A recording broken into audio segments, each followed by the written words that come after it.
আসসালামু আলাইকুম। আজকে আর একটা ভিডিও লিয়ে এলাম। দেখো এটা কোন জায়গা লাগে, তো লন্ডন ওলান লাগে। লন্ডন আই লাগান চিন্তা করেননি, মনে হয় চিনবা।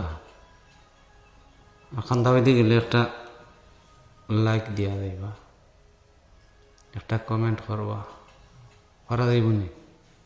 আশা করি মনে হয় পারবা আপনারা। একটা লাইক, একটা কমেন্ট, একটা সাবস্ক্রাইব করবা চ্যানেলটা, বুঝছেন? তো নেক্সট টাইম একটা ভিডিও দিতে ভালো লাগবো, না তো ভালো লাগতো না। বুঝতে পারছেন না আপনারা? বুঝতে পারছেন অবশ্যই। খুব সুন্দর জায়গা, বিউটিফুল জায়গা, nice weather, lovely weather, very interesting. দেখলে মনটা ভালো লাগবে।